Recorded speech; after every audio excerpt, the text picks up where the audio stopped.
Hey everybody, what is going on? Hexlex here, got another Master Duel video for you, and it is time for Rulers Providence. The latest selection pack has entered the shop.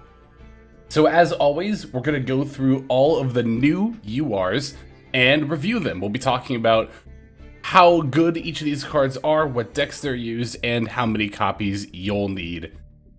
So I'm pretty eager to get into this pack. There's a lot of really fun stuff in here. Let's not waste any more time, and let's start taking a look at the new selection pack.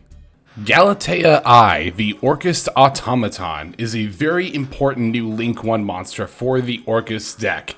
Obviously, any Link 1 should be looked at with a certain amount of scrutiny, and this one definitely has that competitive edge that Link 1s tend to provide for the decks that they support. Yeah, being able to go into this off of any Orcust World or World Legacy card is actually huge. Getting to search anything is also pretty huge. You can either add Orchestrated Battle to set up for your opponent's turn to turn all of your cards into quick effects, or you can search the World Legacy World Crown if you need an extender to special summon to this zone. And Galatea I can even revive itself. So this is huge. This is massive for the Orcust deck, and I would say even more than the new Link 4 that we're going to talk about as well. This is like why Orcust is so good moving forward. Literally like just the exact custom card they needed to stay meta relevant in 2025, and I do think this deck will be very meta relevant. I expect that Orcust will be a tier 2 deck, both when paired with Mitsurugi, and I think even pure it stands a really good shot of being very competitive on its own. So you only need the one copy, but definitely make sure to pick it up if you are going to play Orcust. Enlil Girsu, the Orcust Mech Knight, is the new boss monster for Orcust, having the very powerful ability to take control of opponents' monsters, not just until the end of the turn, but permanently, and doesn't even negate their effects either, or anything like that. It might seem a bit weak at a glance because it doesn't say quick effect, but of course remember, while they have the field spell in play, you can make it a quick effect, making it much stronger.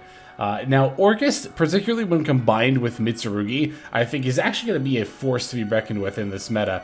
Not quite as powerful as Mitsurugi Ryzeal, but I think that Orcust and its variants will be like very solid tier 2 decks. I think even if you wanted to play pure Orcust without Mitsurugi, I would still call that like a lower tier 2, if not upper tier 3 power level deck. And you're definitely going to want a copy of Enlil Girsu for your extra deck. You do only need the one, like a lot of extra deck boss monsters, so yeah, just get away with the one copy, and then you can start taking your opponent's stuff. Disaster, the Dragon Ruler of all apocalypses, is the boss monster for the Dragon Ruler archetype, which is now getting dedicated named support. It has a very strong effect of gaining a whole huge amount of attack points and defense, 4,600 of each to be exact, as well as being completely unaffected by other card effects if you have a Dragon Ruler of each attribute attached as a material. So, the Dragon Ruler archetype, I think I am willing to call like upper rogue. I think it's pretty solid, but at the end of the day, I don't think it's going to be as good as some of the other stuff here. If you are planning on building a Dragon Ruler archetype, you definitely only really need one copy of this. You could play a second, I think some builds do, but yeah, I would consider this to be a one-of boss monster, like a lot of extra deck boss monsters tend to be for their respective archetypes. So there are a number of ways you can play Dragon Ruler. It could be its own, I guess, more pure variant. A lot of people mix it with Tenpai. You can mix it with more stun stuff if you want to. But either way, I think it's going to ultimately be an upper rogue deck. Argostars Adventurous Arion is a surprising, only surprising because it wasn't really mentioned in the preview blurb, but a surprising addition to this pack, but I'm sure Argostars players are very grateful for it. This new rank 4 allows you to either summon it by conventional methods or by using any Argostars monster you control. Can search your Argostars spells, which is pretty good for the deck's consistency, as well as placing a whole bunch of Argostars continuous traps in your spell trap zone. Although it can only do that during the standby phase, but is the standby phase, so it can do your opponents as well. All in all, I expect this to be a very important piece of support for the Argostars deck, which Argostars is a deck that's probably better than you think it is. I'll call it upper rogue, but it's a lot closer to being tier 3 than you might expect, and this is certainly a welcome piece of support. I don't think you play more than one of this. maybe like a very pure dedicated deck you could play 2. I'll admit I'm not very familiar with the Argostars, but I think you would want to include at least one of these for sure. Ancient Fairy Life Dragon is the boss monster for the new, well, I kind of basically just call it the Ancient Fairy Dragon archetype. Sort of like Red Dragon Arching deck is comprised of like Resonators, and there's also like a red archetype. Ancient Fairy Dragon cares about, you know, various field spells, as well as light monsters that are beast plants and fairies. But you get it, it's all basically, you know, Ancient Fairy archetype. So the Ancient Fairy archetype itself, I don't think will be too terribly powerful. However, this card can actually be played in Blue Eyes, and it's not a horrible choice because it can attack while it's in defense mode, which is a honestly pretty strong ability. It might not seem like it on paper, but when you have 3,300 defense points, that can really matter. It can be quite difficult to get over. And it does let you get draw a card. You don't necessarily have to go into your Ancient Fairy archetype stuff. So it does have some utility there. So if you pull a copy, you might want to consider hanging on to it for Blue Eyes. I don't think it's like super necessary, but it is an option. If you're playing the Ancient Fairy archetype, obviously you'll want this. But generally speaking, for most decks, it's not something I would go out of my way to craft.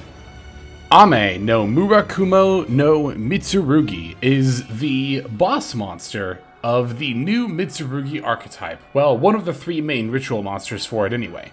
It is sort of the face card for the archetype, and it has one of the more impactful effects, being able to board wipe, as well as having a pretty cool form of negate that either allows your opponent to choose to negate the effect or have a card be discarded instead. Like all Mitsurugi ritual monsters, it can also search and special summon itself when it is tributed. So this is definitely very important for the Mitsurugi archetype, which will be played in numerous tiered decks. I'm going to put it at tier 1 because I think Mitsurugi Raizio will be the strongest variant and will definitely be a tier 1 deck. Now, for most Mitsurugi decks, you can absolutely get away with only playing 1 copy. However, for more of a pure build, I would suggest playing 2. Really, any Mitsurugi build doesn't mind playing 2, but for some of the variants where you're sharing another engine / main, you know, focus of the deck, like Raizio or Orcust, you might not have room for 2. In those builds, I think I would play 1, but in a pure Mitsurugi deck, or maybe even like a Fiendsmith variant where the associated engine is like smaller, then I could definitely see playing 2. So if you only end up pulling 1 when you run out of UR craft points, you can definitely get away with 1, not a big deal. But if you pull 2, definitely hold on to that second copy.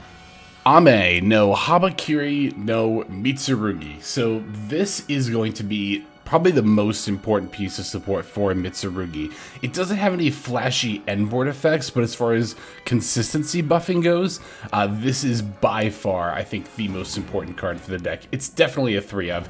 In literally anything you're playing any amount of Mitsurugi in, you play 3 Habakiri. This card is why the engine is so busted. You can reveal it to special Mitsurugi monster from your deck, which is already insane. Tributing a monster you control, by the way, is completely fine. Even if you tribute the thing that you summoned, you'll still trigger its effect. So that's already insane. Plus, like any other Mitsurugi ritual monster, if it gets tributed, then it can summon itself back and then just search another card. So yeah, like I said, if you're playing any amount of Mitsurugi, even as an engine, even if you're not playing a pure Mitsurugi deck, get 3 of this. This is so important to have 3 of for literally anything playing Mitsurugi. Dark Magician Girl, the Magician's Apprentice, is a really good support card for the Shining Sarcophagus archetype, and I've had people in the comments tell me that this is also actually pretty good for the Dark Magician deck as well, and I can see it. You know, its name becomes Dark Magician Girl when it comes into play, and it can special summon itself from hand, which of course regular Dark Magician Girl cannot. Furthermore, I could see, you know, how this could let you play a Shining Sarc engine in a Dark Magician deck and have even more crossover with the Dark Magician card the archetype already has. That said, while this is really good for the Shining Sarc deck, at the end of the day, this really just lets you search Shining Sarcophagus, which honestly is not really, I mean, they like the consistency buff, but one of Shining Sarc's biggest issues is that its end board is just super weak and does not have a lot of good disruption. This really doesn't do anything to fix that. So for the Shining Sarc deck and for the Dark Magician deck, which I'll call both of those upper rogue, Might be like being slightly generous there, but I don't think I'm being too generous. I'll call this a 3 of for those archetypes, but yeah, if you're not interested in Shining Sarc, of course, then this becomes a lot less appealing. Mitsurugi no Mikoto Aramasa. I was a little surprised this one ended up being a UR, but this is one of Mitsurugi's main deck monsters, and it searches any Mitsurugi monster from deck to hand. This is technically a starter, even if you're only using Mitsurugi as an engine. In most decks that are, Normal Summon Aramasa is a starter for your plays. That said, you really don't need 3 of this card, and in fact, for most Mitsurugi decks that are using it as an engine, you actually only need 1. The only deck I think I'd play a second copy of this is pure Mitsurugi. And even then, I don't think you need 3 for a pure Mitsurugi deck. I remember when I was doing my research and looking at pure Mitsurugi decks that had done well in tournaments, they pretty much all unanimously ran 2 copies of this card. So I'm going to say you only need 1 to 2, despite the fact that this is a starter for the Mitsurugi archetype. Mitsurugi already has multiple starters within its archetype that don't take your normal summon. So I think this is one of those cases where you really only need 1. If you pull a second one, definitely hang on to it. And if I don't pull a second one, I'll probably craft it because I want to try pure. But honestly, even in a pure Mitsurugi deck, I think you could get away with just 1 copy of this card, and you'd be mostly fine. But yeah, for anything like Ryzeal or Orcust that's using Mitsurugi as an engine, I think you definitely only need 1 copy of this for sure. Mitsurugi Prayers is going to be the quintessential searcher spell for the archetype, and like many searcher spells, think, you know, like Rhoda and stuff, Bonfire, this is going to be a UR as well. But this card is actually way better than cards like Bonfire and Rhoda, because not only can it search stuff, but it also has the option to summon monsters back from the hand or graveyard. But more than that, it's a quick play spell card, and if you tribute a reptile, you get to do both effects. So if you have a Mitsurugi ritual monster in play, for example, and you tribute it for prayers, not only do you get both effects of searching a Mitsurugi monster and summoning a different Mitsurugi monster from your graveyard, but you can then use the effect of that Mitsurugi ritual monster to special itself back and get yet another search. You might be starting to see why this archetype is so broken. Mitsurugi Prayers is a 3 of, for sure. I think just about any Mitsurugi deck, even ones that are using it as an engine like Ryzeal, are going to want 3 copies of this card. I'll put 2 to 3, because I've seen a lot of builds that play 2, and I think you can get away with 2, but I think if you really want to go all in on consistency, you should try to get a 3rd copy of this for sure. Again, even if you're not playing pure, if you're only playing Mitsurugi as an engine and stuff like Ryzeal, try to get a 3rd copy of this card. It is really, really good. 7 Stars / Army Annihilator Hagan is a rather interesting quick play spell that I frankly did not expect to be you know, one of the URs from this set, but it's actually kind of an indirect Dragon Ruler piece of support. And I guess if you were playing like a truly dedicated Dragon Ruler deck, then you could consider this, but I'll say this, even in that style of deck, I think this is really situational.